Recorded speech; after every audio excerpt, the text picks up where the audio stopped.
Ex-presidente Michel Temer vira réu no caso do ex-assessor flagrado com mala de R$500 mil da JBS. Plenário do Supremo retoma julgamento de ação que discute o sacrifício de animais em rituais religiosos. Não há crueldade, não há maus tratos. Ministério Público Federal quer que a Vale comprove a adoção de medidas de segurança em barragem de Barão de Cocais em alerta máximo a 5 dias.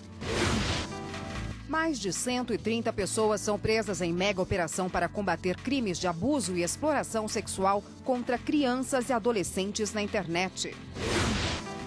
Tribunal de Justiça da Paraíba traça estratégias para combater o desaparecimento de crianças e adolescentes no estado. A gente precisa chamar a atenção da sociedade para uma situação que parece que até hoje ficou na invisibilidade. E pesquisa revela que prescrição de crimes de corrupção em tribunais do país é de apenas 4%. Para os pesquisadores, a informação é positiva, já que mostra a eficiência da justiça no combate a esse tipo de crime.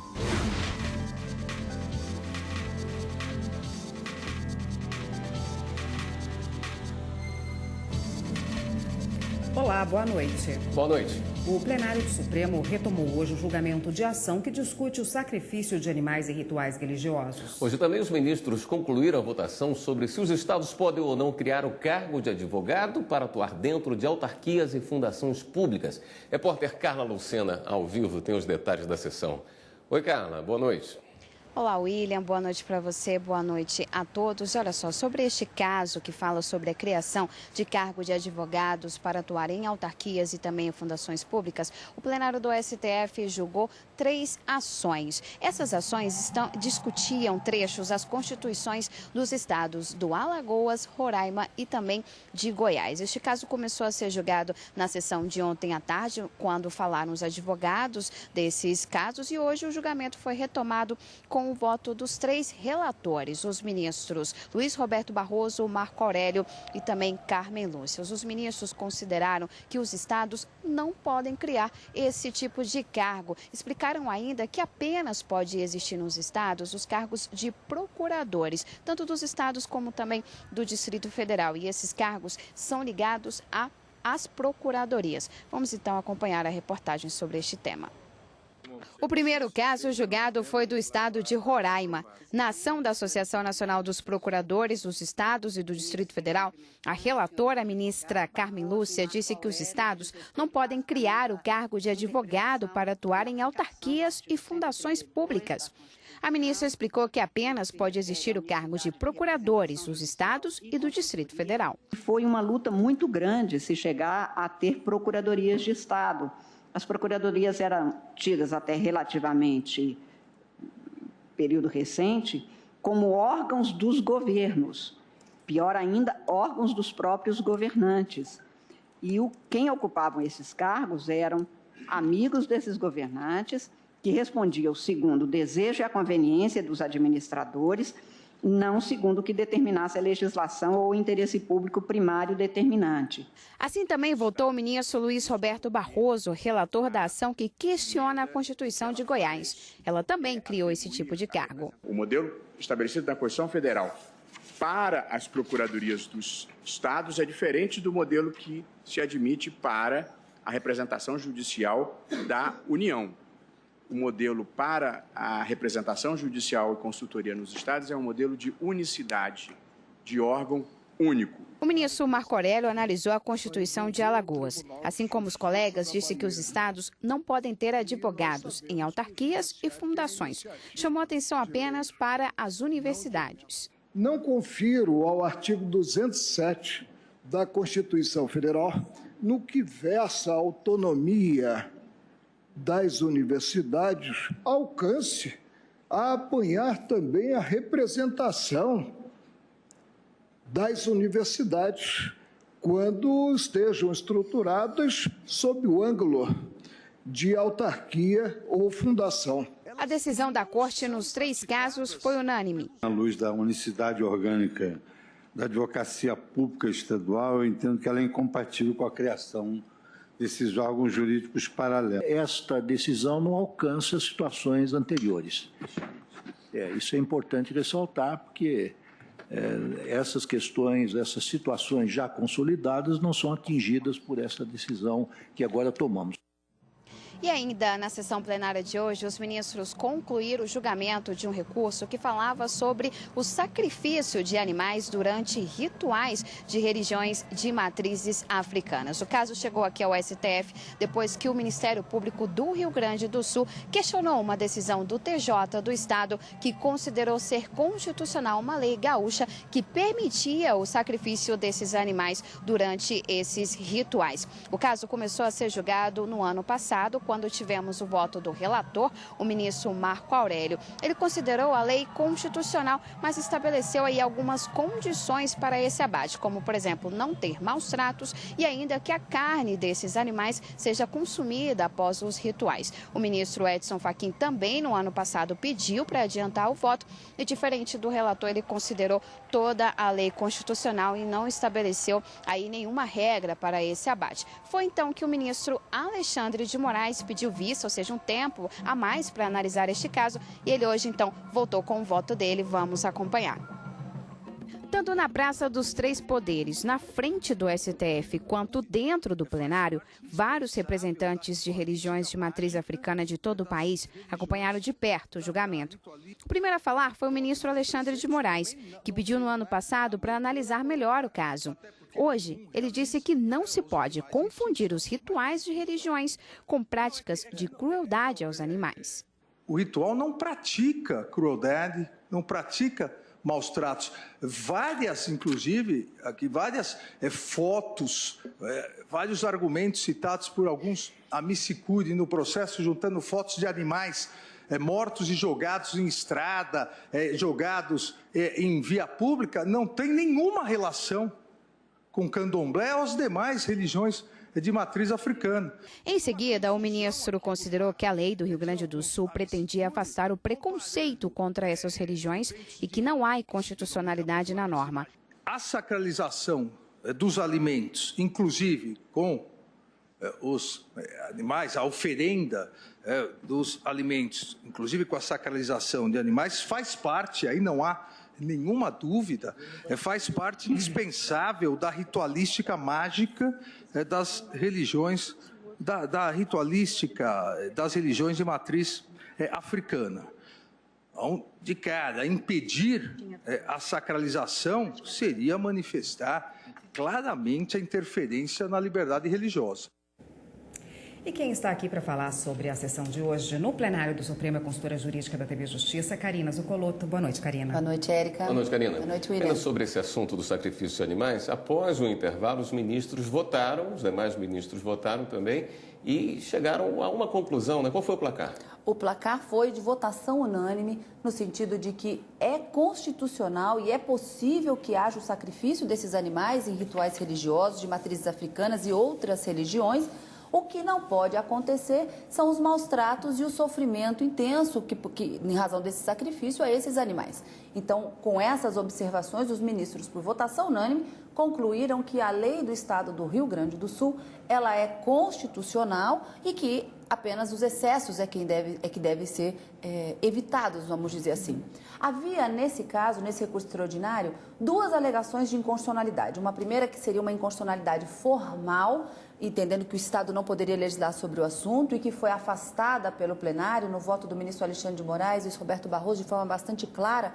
Eles colocam que essa defesa, essa promoção da defesa da fauna é uma matéria de natureza concorrente, legislativa concorrente, ou seja, todos os entes da federação podem legislar para proteger os animais. E nesse caso, o Estado do Rio Grande do Sul legislou de acordo com a competência legislativa que a Constituição lhe confere. Afastada a inconstitucionalidade formal, os ministros passaram a analisar a inconstitucionalidade material. Eles entenderam que a liberdade religiosa permite, sim, que esses cultos religiosos com sacrifícios de animais é possível.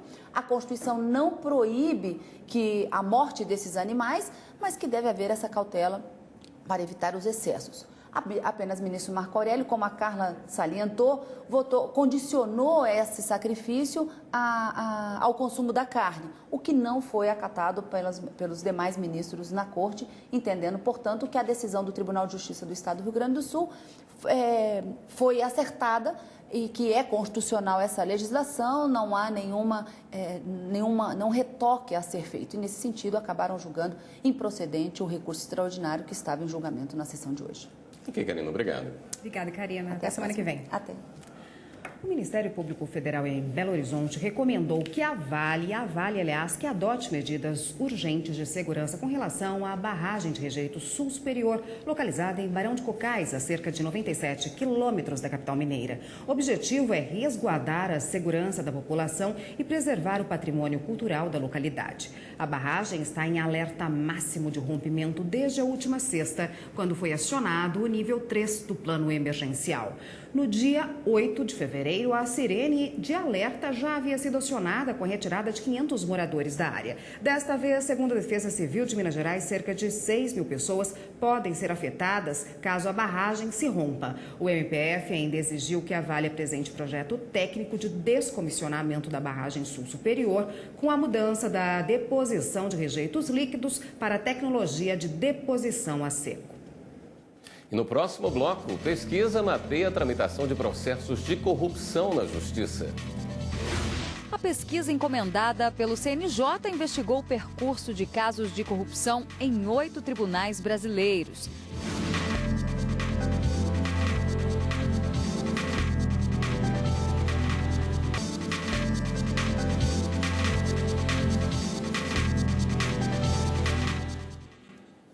A Justiça Federal em Brasília acolheu denúncia do Ministério Público Federal que acusa o ex-presidente Michel Temer de ser o destinatário da mala com R$500 mil encontrada com o ex-assessor Rodrigo Rocha Loures.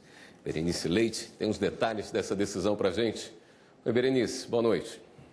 Boa noite, William. A todos que nos acompanham, o ex-presidente Michel Temer se tornou réu por corrupção passiva após o juiz da 15ª Vara da Justiça Federal em Brasília, Rodrigo Bentemiller, acolher o pedido do MPF. A denúncia foi em 2017, quando Temer ainda estava no mandato. Na época, a Polícia Federal flagrou o ex-assessor dele recebendo uma mala do ex-integrante do grupo JBS, uma mala no valor com uma quantia de R$500 mil, que seria de propina destinada ao grupo político de Temer. O ex-assessor do ex-presidente já responde o processo por ter recebido a mala, mas Temer sempre negou as acusações de que o dinheiro era para ele. E agora nós vamos ver uma reportagem sobre uma pesquisa que o CNJ encomendou, que fez o mapeamento dos processos de corrupção que tramitam na Justiça. Eu fui lá conferir. A pesquisa encomendada pelo CNJ investigou o percurso de casos de corrupção em 8 tribunais brasileiros, que tramitaram na Justiça Estadual e na Justiça Federal dos estados de São Paulo, Rio de Janeiro e Alagoas, além do Distrito Federal. Entre os principais processos de corrupção estão os crimes de peculato, lavagem de dinheiro e inserção de dados falsos em sistemas de informações. A análise aponta que, em média, são 5 anos e meio até sair a sentença. Ao investigar o percurso dos casos de corrupção, foi identificado que apenas 4% deles prescreveram nos tribunais investigados. Para os pesquisadores, a informação é positiva, já que mostra a eficiência da justiça no combate a esse tipo de crime. Não é só a prisão que é uma punição. Por exemplo, você devolver o dinheiro, para o Estado, para que o Estado faça com que esse dinheiro seja aplicado em políticas públicas em favor do cidadão, e outras medidas também de punição que não são só a prisão. Para tornar ainda mais eficiente o trabalho da Justiça, o estudo propõe a criação de um Banco Nacional de Processos de Corrupção para controle do andamento das ações. E o Sistema Informatizado para a Tramitação de Processos, o EPROC, já está funcionando nas varas cíveis do Foro Central de Porto Alegre. Além do sistema, que se tornou obrigatório no último dia 18, existe uma central de atendimento ao público e advogados. A criação da central em Porto Alegre atende uma resolução do COMAG e está prevista no artigo 198 do Código de Processo Civil. A ideia é justamente nós oferecermos aos nossos advogados e jurisdicionados o serviço tanto de consulta processual, peticionamento eletrônico e validação e cadastramento dos advogados. Em Porto Alegre, permanecerá na competência dos cartórios realizar o atendimento e cumprimento decorrente de processos físicos e as centrais de cumprimento cartorário, que funcionam no 14º andar do Foro 2, o cumprimento dos processos eletrônicos do EPROC. Nessa central de atendimento, a gente tem benefício direto para o cidadão, benefício direto para o advogado, que eles vão ter esse atendimento personalizado com pessoas capacitadas, atendimento de excelência, que é o nosso objetivo mesmo. O sistema EPROC foi criado e cedido gratuitamente pelo Tribunal Regional Federal da 4ª Região. Vocês podem ver a diferença que vai haver, né? Nós temos aqui o protocolo antigo funcionando concomitantemente com aquelas vários escaninhos ali lotados de processo. Isso tende a terminar, né? Lá adiante nós já temos alguns escaninhos vazios, que é da sistema de concomitância dos dois sistemas, 3 sistemas até, porque nós temos o processo eletrônico do Temes, o processo físico e agora o processo eletrônico na forma EPROC. A segunda turma do Tribunal Superior do Trabalho condenou o Grupo Carsol de Rondônia a pagar a indenização por dano moral no valor de R$10 mil a um motorista que transportava cheques e boletos para a empresa. Repórter Rafael Oliveira, ao vivo, tem os detalhes dessa decisão. Boa noite, Rafael. O que foi que o empregado alegou? Olá, William. Boa noite para você, boa noite a todos que nos acompanham. Bom, na reclamação trabalhista, o motorista alegou que não recebeu capacitação adequada para realizar a tarefa e que a empresa chegava a transportar até R$500 mil em folhas de cheque. Em primeiro e segundo grau, o pedido de indenização havia sido negado. Porque o profissional não transportava dinheiro em espécie. Mas os ministros da segunda turma do Tribunal Superior do Trabalho tiveram outro entendimento. O relator, ministro José Roberto Freire Pimenta, seguiu a jurisprudência do TST e considerou que o transporte de cheques expõe o empregado a risco da mesma forma que o transporte de dinheiro. Por unanimidade, a turma condenou a empresa ao pagamento de indenização por danos morais do valor de R$10 mil. Érica, William. Obrigada, Rafael. E a seguir, estratégias para reduzir o desaparecimento de crianças e adolescentes na Paraíba. A nossa equipe está empenhada não só em julgar os processos, como manda a lei, mas também cumprir a sua função social em relação à mulher, à infância e juventude.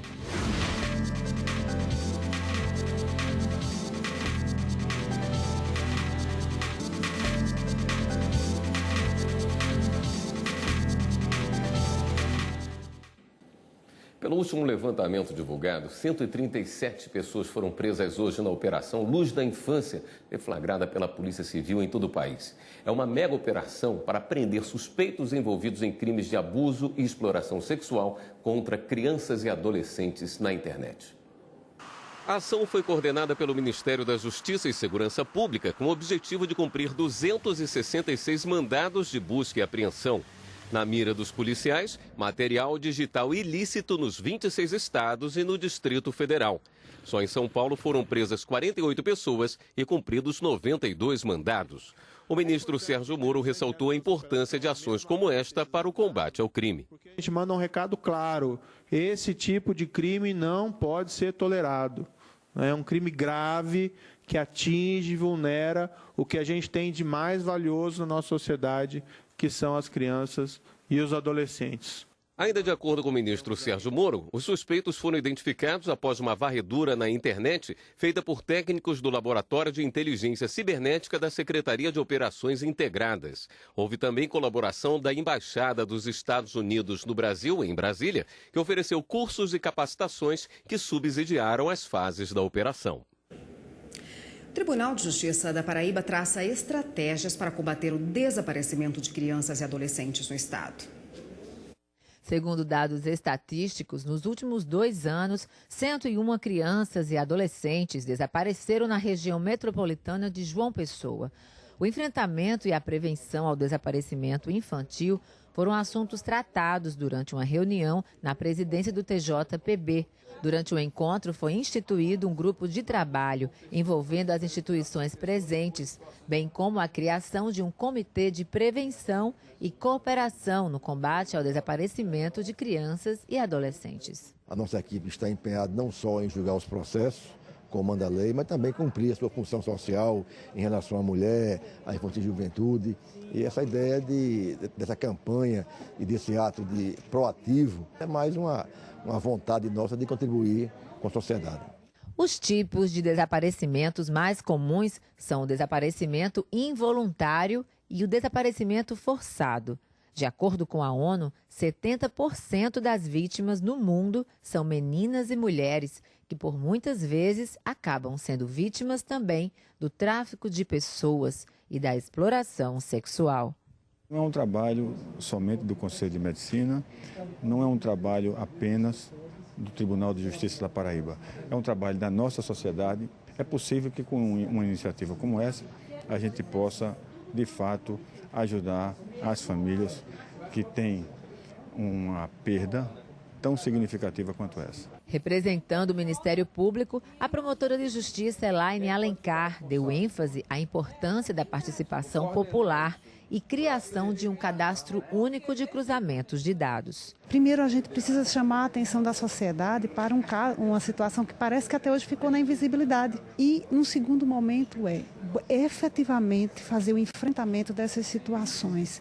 Nós temos, primeiro de tudo, uma dificuldade imensa de levantamento de dados. Os dados são muito conflitantes, cada dado é muito diferente um do outro. Isso só é um reflexo de quê? O quanto a gente precisa caminhar. Segundo Hugo Zaer, juiz auxiliar da Vara da Infância e Juventude da comarca de Campina Grande, o Poder Judiciário Estadual deve atuar no campo intersetorial, evitando assim o aumento dos índices de desaparecimento. O que o Poder Judiciário da Paraíba vai procurar fazer cada vez mais é se articular no âmbito intersetorial para evitar que situações dessas ocorram, né? Então o Poder Judiciário ele também pode ser um parceiro na busca para se evitar que crianças desapareçam, né? E também nessa ajuda para fins de localização.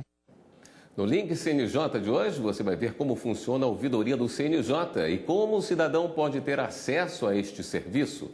O conselheiro Valtércio Oliveira falou sobre as atividades da ouvidoria, que acaba de completar 10 anos. E ainda, reportagens sobre o processo judicial eletrônico, que acaba de chegar às varas criminais do DF, como funciona a lei de execução penal e as últimas notícias do CNJ. O Link CNJ vai ao ar hoje, às 9h30 da noite, aqui na TV Justiça.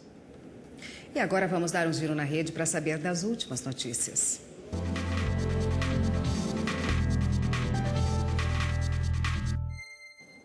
Vamos então à redação do Jornal da Justiça falar com a repórter Fernanda Porto, que tem as novidades para a gente. Fernanda, boa noite. Boa noite, William. Boa noite, Érica. Boa noite para você que nos acompanha. Olha só, foi divulgado agora há pouco na rede que o ministro do STF, Marco Aurélio, negou mais um pedido feito pela defesa do ex-deputado federal Eduardo Cunha.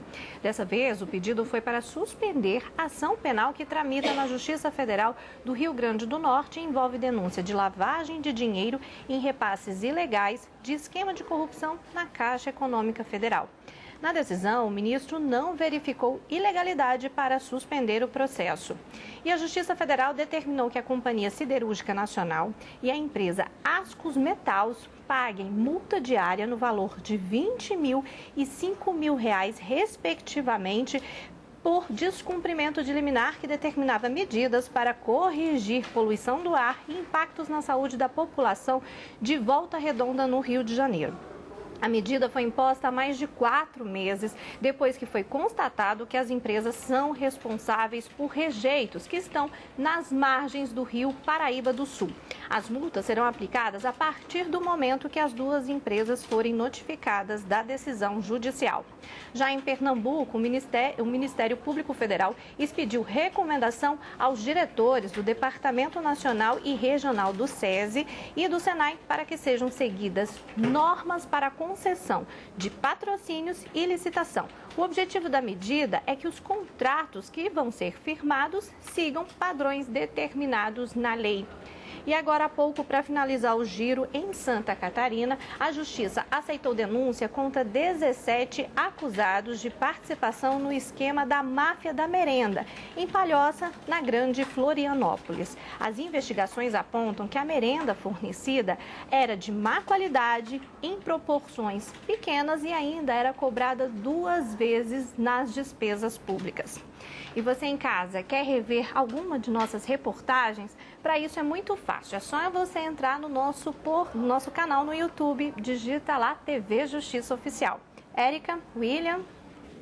Obrigada, Fernanda. E esta edição do Jornal da Justiça fica por aqui. Uma boa noite para você. Continue com a programação da TV Justiça e a gente se vê amanhã. Até lá.